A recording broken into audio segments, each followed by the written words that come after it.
Hello everybody. So today we are going to talk about an important topic in Vedic astrology, and a topic that will arouse many of your interest, and that is none other than marriage in Vedic astrology. Now when we get to speak of marriage in Vedic astrology, the reason that I wanted to confabulate about a topic like this is because I believe that most astrologers have delivered the incorrect messages regarding marriage in Vedic astrology. I get many questions like almost every day. Some people even think their marriage and their spouse is based on their zodiac sign. So I get like questions like, hey, I'm a Taurus ascendant, so roughly what type of person would I get to marry? And like that, astrologers have sort of delivered incorrect and imprecise messages regarding marriage in Vedic astrology. Now we all know that marriage in Vedic astrology is such a vast topic, and it's a vast topic, and it is of course it depends on various planetary combinations and planetary aspects in your birth chart. So we all know that when we speak of marriage in Vedic astrology, the most significant house that represents marriage is none other than the 7th house.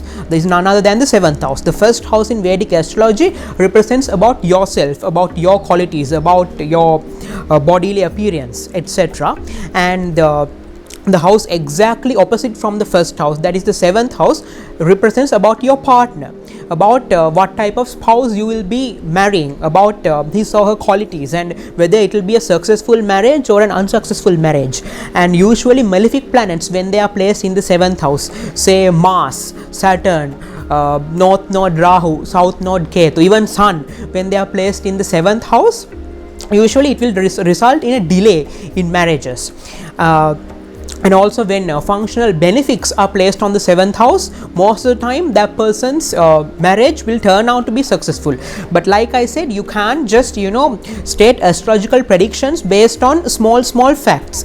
According to me, according to my principle, before I make any sort of prediction, I am someone who thoroughly examines his or her birth chart, as well as we got to look at his Navamsa as well. What is the Navamsa? Navamsa is when you surgically cut open the 9th house in a person's birth chart, which will actually help us identify how much lucky this person is. That's one way I put it.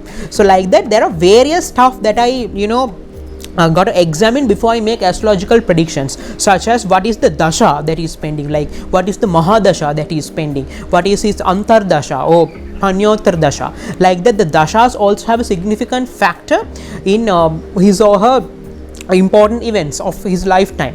So like that, marriage is something that you can't just state based on a single fact. For example, hey, I'm a Taurus ascendant, what type of marriage will I be having? Absolutely false. If you want to make bold predictions about a person's marriage, you got to look at his entire birth chart, you got to look at his entire Navamsa, sometimes at his Nakshastra, and like that then make astrological predictions based on all those planetary combinations and all the planetary aspects. So it is such a vast topic. It is such a vast topic that I cannot just simply finish talking about in just one video like this. But I just wanted to give all of you a brief insight on marriage in astrology, like what are the planetary combinations which will lead to a delay in marriage, what are the planetary combinations that will lead to what type of spouse you will be having, and etc. Just wanted to give you a rough outline of marriage in astrology. So like I said, the most significant house that we look at when we speak of marriage is the 7th house, and other than that, other houses that we look at when we want to make predictions about marriage is the 3rd house and 11th house.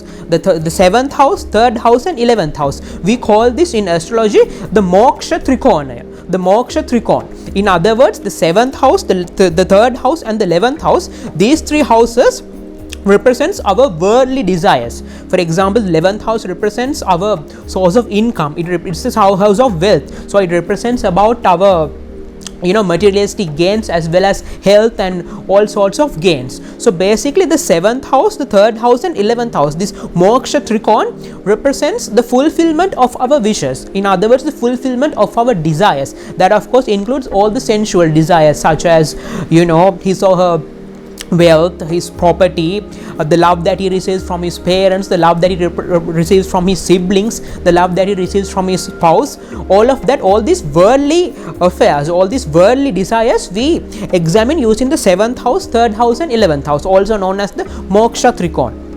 So of those 3 houses, the 7th house has a significant part, because the 7th house represents all about your marriage, all about your spouse, as well as it represents your partnerships with other people as well. See, this one fact that is usually unheard. When we hear of 7th house, we usually think of only about marriage. Yes, it is true, the most significant fact represented by the 7th house is marriage. However, there are also other indications that are represented by the 7th house. For example, the 7th house, planetary combinations placed in the 7th house will also help us get an insight onto what type of partnerships will this person be having with other people. For example, is this person well recognized by the society? Is this person someone who is considered to be a notorious figure in the society? Like that, the image that a person displays in front of the society, the image that a person displays in front of other people, the image a person displays in front of his friends, in front of his family, in front of his spouse, in front of the world, this is also represented by the 7th house. So basically, that's why we call 7th house the house of partnerships and the house of dealing with other people. So like I said, malefic planets, when they are placed in the 7th house, will sometimes tend to delay marriage in Vedic astrology. So if I am to give you a brief insight onto some of the planetary combinations which will affect your marriage. So this just a brief outline, or should I say some brief details of certain planetary combinations which will affect your marriage. So when we look at several planets in Vedic astrology, we know there are 9 planets, mainly 9 planets that signify Vedic astrology. Namely, they are the Sun, the Moon, Mercury, Venus, Mars, Jupiter, Saturn, North Node Rahu and the South Node Ketu.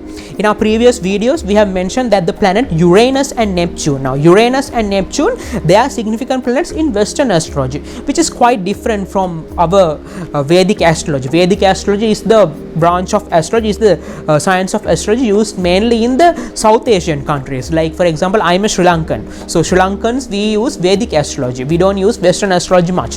And also countries like India, Nepal, Bangladesh, the Asian countries mainly use Indian Vedic astrology for astrological predictions. The Western astrology is somewhat quite different from our astrology. It is it has somewhat of differences from our field of astrological science. So Vedic astrology, you use the planets Uranus, Neptune and even another planet called Lilith to make astrological predictions, which is quite different from our field. We basically have 9 main planets, and out of these 9 main planets, the North Node Rahu and the South Node Ketu are shadow planets, meaning they don't even exist in this universe right now.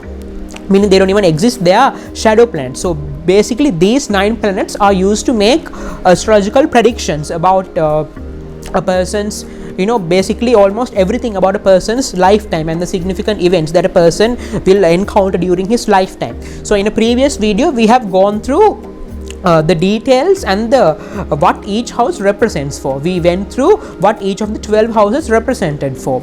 So that was about our previous video. But in today's video, we are going to basically surgically cut open the 7th house. We are going to give you an insight. We are going to discuss how your marriage will be and what type of spouse you will be having based on the planetary combinations on your 7th house. So without further ado, let us start our topic for today.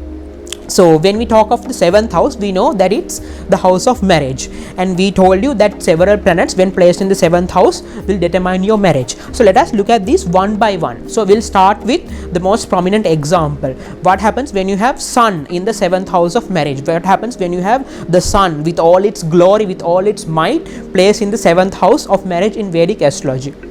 Now, once again, this is just a rough outline, okay? This is not something that will exactly happen, because in Vedic astrology, each and everything is determined by several factors, like several planetary combinations. This is just a rough outline of what happens when you have Sun in the 7th house of Vedic astrology, which is, of course, it can be somewhat different in different people, but basically when you have Sun placed in the 7th house of astrology, Sun with all its might, with all its power placed in the 7th house of astrology, these people tend to have somewhat of a, we say, a partner who is you most of the time considered to be more powerful than them.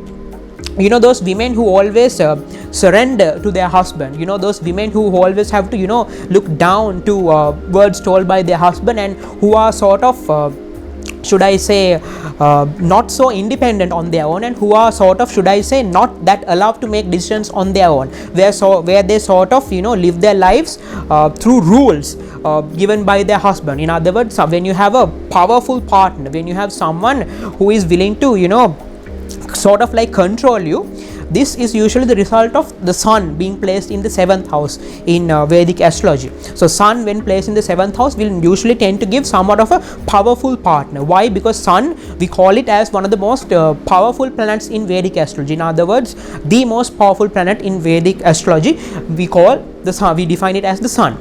So the sun, when you place it in the 7th house of in your birth chart, it will usually give rise to you finding somewhat of a powerful partner. In other words, someone who will always be ready to, you know, put rules in front of you, someone who is unwilling to give you the freedom that you wanted, someone who is willing to, you know, may make you surrender to his decisions. So this is what happens when you have the sun placed in the 7th house in a person's birth chart.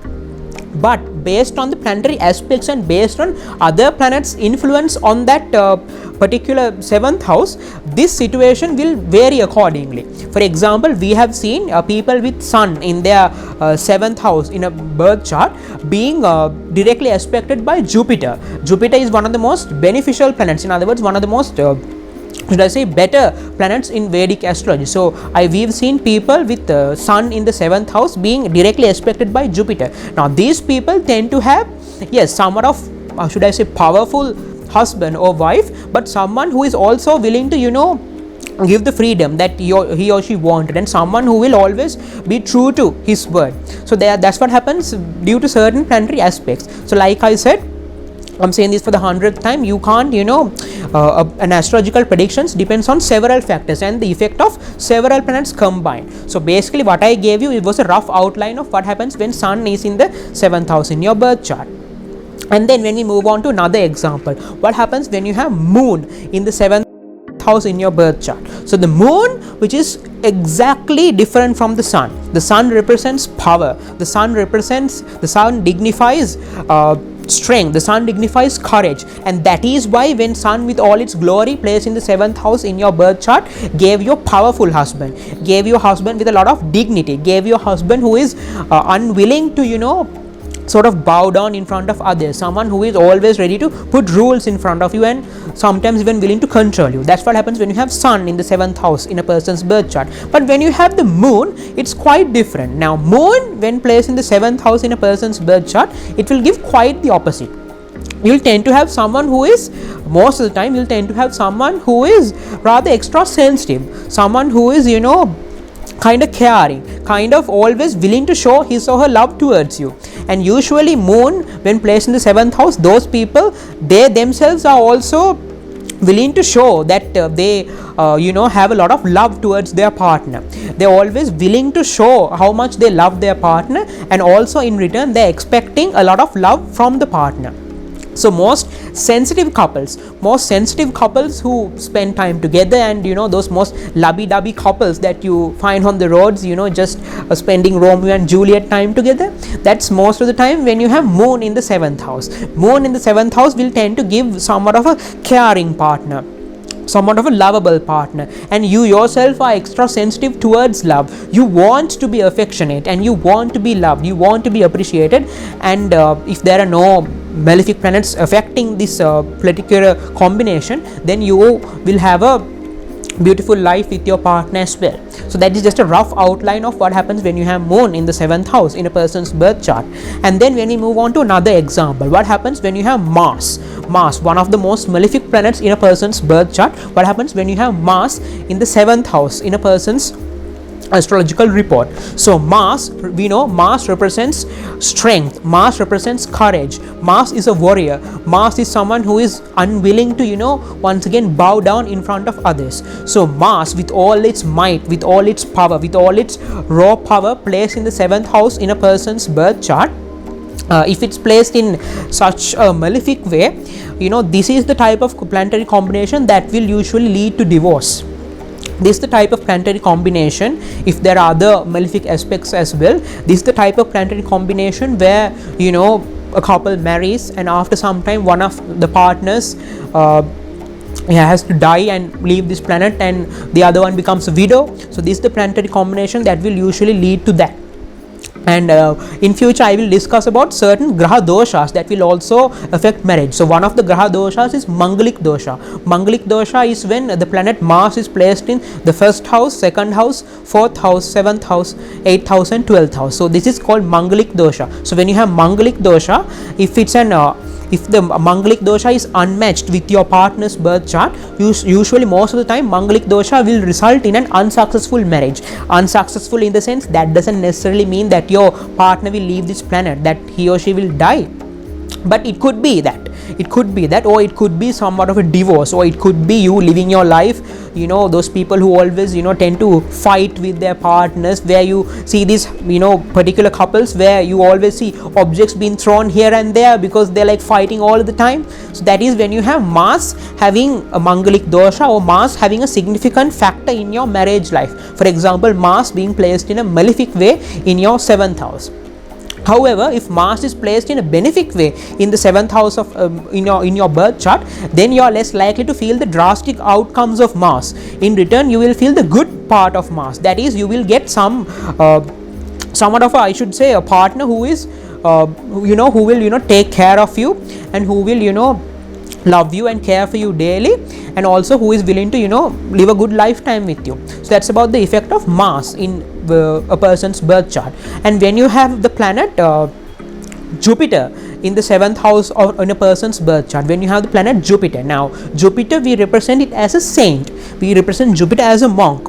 So when you have Jupiter, the saint, in your 7th house in a person's birth chart, now usually these are the people who are have a strong tendency to love. And when I mean love, I mean the purest form of love. I mean love where there is no lust. Okay, not love where there is no lust, but love where there is very much less lust. Love where there is very much less sexual desire. Love at the most purest form. Love where it is love that is, we say love unconditionally. So like that, love at its most purest form, with less lust and less wants, and the more of the need to be loved. This is what happens when you have Jupiter in the 7th house in a person's birth chart. And Jupiter, if it's placed in such a good way in a person's birth chart at the 7th house, then usually this will result, this is one of the combinations that will result in a very successful marriage. This is one of those combinations where you will get some partner who is always true to his word, who is always true to oneself. He or she is unwilling to cheat no matter what are the consequences. He or she always will stay true to his word and will always be loving and always be willing to take care of you as well. So Jupiter being placed in the 7th house, in that way, it's sort of very good for a person's marriage. Then when you move on to the next example, so what happens when you have the planet Venus placed in the 7th house in a person's birth chart? Now Venus, we all know, Venus is the Karaka, or other words, the significator of all these worldly desires, of all this love, lust, of all these sensual desires. So Venus is the Karaka, or in other words, the significator of all these worldly desires as well as fantasies. So when you have the Karaka of all these worldly desires placed in the house of marriage itself, now what this would mean is, this person, when you have Venus in the 7th house of marriage, what happens is, this person is someone, okay, most of the time it's someone who would look with a nice figure. For example, if it's a woman, she woman with a Venus in 7th house will tend to look prettier than the rest, and men with Venus in the 7th house will tend to strike out, look more handsome than the rest. And because of that, the attraction that these people with Venus in the 7th house receive through the society, for example, say the number of boyfriends or girlfriends they have will also correspondingly increase. Why? Because for them, wherever they go, they will always get that opposite gender attraction. They'll always get that attraction from the opposite sex, and sometimes they may get it a bit too much than needed. That's what happens when you have Venus in the 7th house. When you have Venus in the 7th house, sometimes it's really good for marriage. You tend to have somewhat of a loving partner, but what happens is, because you will be getting too much of attraction from other people as well, that might lead to certain misunderstandings between you and your spouse. Sometimes you may be not doing you may be not cheating. I mean, sometimes you may be not even thinking of going with someone else, but because you have Venus in the 7th house, what happens is you will get attraction from others. You will get all that unneeded attraction from others, from the opposite sex, which will cause misunderstandings and problems in your marriage life. That's just a rough outline of what happens when you have Venus in the 7th house. Again, this situation will change based on where the other planets are placed in. For example, if you have Venus in the 7th house, but if the planet Saturn is aspecting the planet Venus with its say 7th aspect, what happens then is, Saturn will neutralize all these negative effects of Venus, and thus that person will be able to live his or her marriage life with less problems from the opposite sex. So that's just a rough outline of what happens when you have Venus in the 7th house of marriage. And then when you have a planet like Saturn in the 7th house of marriage, now this I want to talk about this more, because this is something that's usually, should I say, a bit feared in our Vedic astrology, when you have Saturn in the 7th house of astrology. So when you have Saturn in the 7th house of astrology, one fact is, now Saturn we represent as significate of sadness.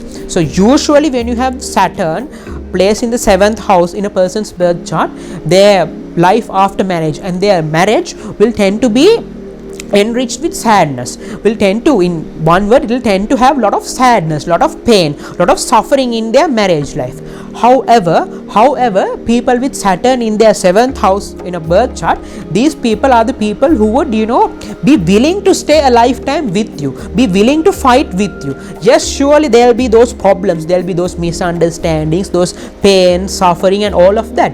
However, these people are the ones who are willing to fight with you. They are willing to fight those obstacles together with you. So that's the good part of having someone with Saturn in your 7th house. What happens then is, yes, there will be problems, but you'll also have that ability to adapt to those problems. Your partner will also be someone who is, no matter what are the risks, no matter what are the consequences, someone who is unwilling to give up on you.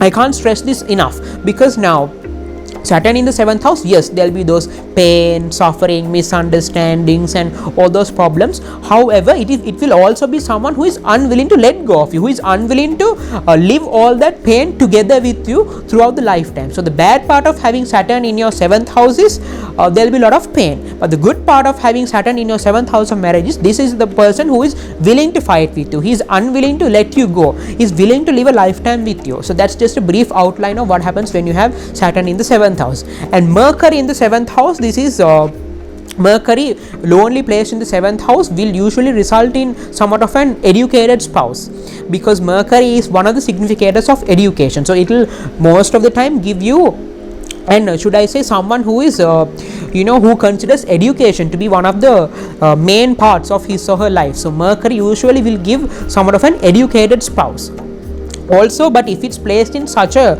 should I say, horrific way, or should I say, if in such a malefic way, if Mercury is placed in somewhat of a malefic way, at a worst case scenario, it can even give you a spouse who is gay or transsexual or bisexual, because Mercury is a planet where its gender is undefined. Mercury represents homosexuals, Mercury represents all those people with homosexual thoughts. So Mercury, if placed in such a malefic way, will result in you getting somewhat of a homosexual spouse. So that's why I said, in order to say exactly what is going to happen in your lifetime, you need a thorough examination of your birth chart. You cannot just look at one planet and then state, oh, this is how your marriage will be. This is just a rough outline of what these planets will cause and what these planets represent. So Mercury, if it's placed in such a good way, if it is aspected by several benefic planets, if it's placed in somewhat of a benefic way, then it will result in somewhat of a educated spouse, someone who is well learned, well mannered, who is willing to respect you, who is willing to be flexible as well. However, if it's placed in somewhat of a malefic way, if malefic planets are if say Mercury is aspected by malefic planets, say Saturn or the south node Ketu also, then it will lead to drastic consequences. So one of the examples that I stated was someone who would get a partner who is homosexual, etc. So that what happens. So that's the effect of Mercury on a person's birth chart. And also when you move on to the two shadow planets, Rahu and Ketu, they also have somewhat of an effect on a person's marriage as well. So usually Rahu, when you have North Node Rahu in the 7th house of in a person's birth chart, this is an indication where these people tend to be more aggressive than the rest, because Rahu is all about going out there and conquering. So when you have the North Node Rahu in your 7th house in a person's birth chart, these people tend to be a bit more aggressive. They tend to be a bit more stubborn than the rest, and they're also more likely to end up with someone who has similar traits like that, who is unwilling to who is unwilling to be flexible. So because of that, there can be certain arguments and certain discrepancies in your marriage life. That happens when you have the North Node Rahu affecting your marriage life. And when you have the South Node Ketu, placed in your marriage life, usually it will result in a spouse, we say, who has some sort of disability within them. Now, when I mean disability, I don't only mean money, or I don't only mean a health disability. It could be even someone with some sort of significant problem. Like we have seen several people with Ketu, the South Node, in their house of marriage, going for a marriage. They have ended up with spouses who are much less educated than them, much less wealthy than them. And also it could even result in you getting a spouse who is, has some sort of, say, disease, some sort of significant disease or some sort of mental disorder. Like that, Ketu will always create a spouse where there is some sort of significant problem. So that's a brief outline of what these planets represent and how these planets will signify marriage. So other than the 7th house, we use the 8th house to represent a person's life after marriage. So we got to look at his 8th life as well. So I guess I was successful in giving all of you a detailed explanation, not necessarily detailed, but a rough explanation of what these several planets will do in the 7th house of marriage, and what these several planets will do in order to identify what type of spouse this person will be marrying. So I guess I was successful in giving you a detailed explanation about marriage in Vedic astrology. So in future we will also be discussing about certain important topics like this. This is just a rough outline. In future we will be surgically cutting open each and every fact that I mentioned and go deep into Vedic astrology, and go really deep and explore the certain planetary combinations and how they will exactly determine the time of your marriage and what type of spouse will you exactly be giving. We will be exploring all of these in future. So this is just a rough outline, but I think I was successful in giving you a brief detailed idea of marriage in Vedic astrology. So once again, I should say, anyone who is willing to check your horoscope, check your birth chart, get an astrological reading, anyone who is willing to who needs our astrological consultation service, can always contact this number displayed on your screen, or you can contact me personally through this number that is displayed on your screen, and will always be happy to give you our service and give you an astrological consultation service and give you a reading for your birth chart. So just wanted to state that as well. And finally wanted to wish all of you the very best in all of your future endeavors, and good luck until we meet again. Thank you.